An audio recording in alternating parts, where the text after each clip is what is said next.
One of the most important things for students to understand is why we have theories of international relations. And so that's the first thing we want to discuss today. We have a lot of theories of international relations in our field.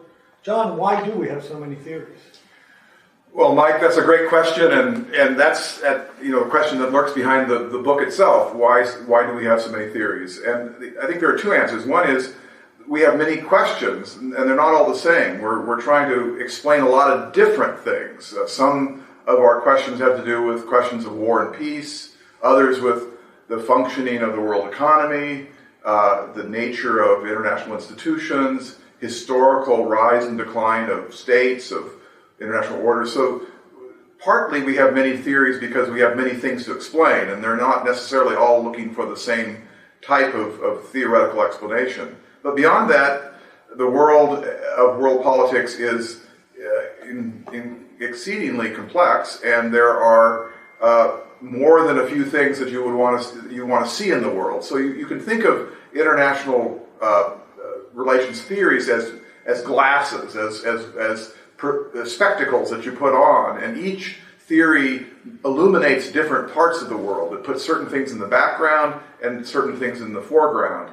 And partly from the first issue of what you want to explain, you will be looking for different kinds of glasses. Some will look at gender, feminism, looks at a part of the world that if you're looking at causes of war, or if you're looking at foreign policy of imperial states, you may not want to put on those glasses. You'll want to put on a different pair of glasses.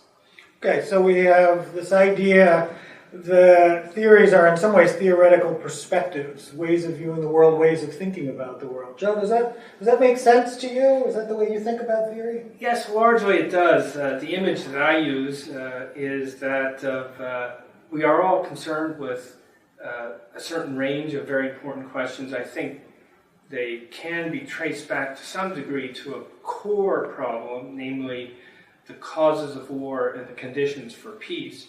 But as John points out, even if one were to agree with that idea that there is this, at the end of the day, fundamental core problem, that quickly then breaks out into the various questions that John has correctly identified, which then may elicit different arguments and different perspectives, different theoretical traditions. I would add, if I could, we're also in the process, still I think in the process, and we lack in the field a consensus about what constitutes a successful argument, an argument that withstands close scrutiny, both logically and empirically. And that would probably be necessary for the winnowing down of the different arguments, the different perspectives, perhaps the consolidation of elements of the different perspectives into a smaller number. We were talking earlier that at a minimum we can think of 4, 5, or 6 different perspectives.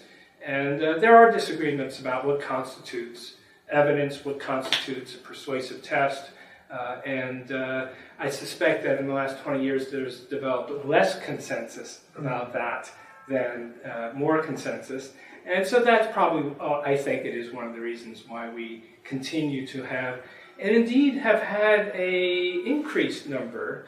I think on net we have more perspectives today than 30 years ago. And I think that reflects that we're still arguing also about how to test theories and how perhaps to make choices about putting one or another approach to the side. So I think it's fair from the perspective of a student to see this as a positive thing. I mean, political science in general and international relations in particular are unlikely to come up with some kind of unified field theory where one theory is what you use as the tool to explain many, many different types of international phenomena.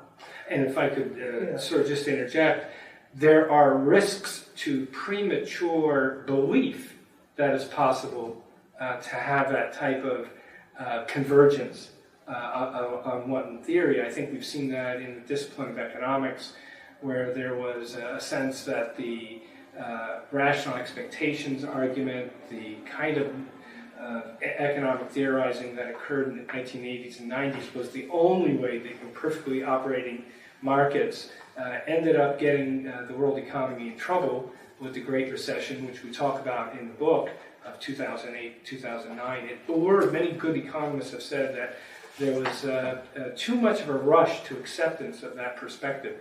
We don't want to do that in international relations. I think that's right, and I think also for students, you might have two reactions. The first would be, it's frustrating that there are so many theories and it's sort of difficult to absorb and understand the various differences. But at the same time, it's very exciting because it means that there are a lot of perspectives in contention. And that's actually what makes our field so interesting, is that people come at it with radically different assumptions, radically different perspectives. In our book, we have features that require students to think about the world from different perspectives. And you do that in theory as well as you do it in politics. Absolutely. I think the exciting thing about the study of international relations is that it is an ongoing debate. And the debates in the field tend to get organized around these different theories. And that has a kind of illuminating quality to it. Exchanging views, comparing evidence, pushing the other side to clarify their view and to be more precise about what precisely their argument is. So the debate dynamic in international relations has a positive effect on, ultimately at the end of the day, what we know and what we don't know.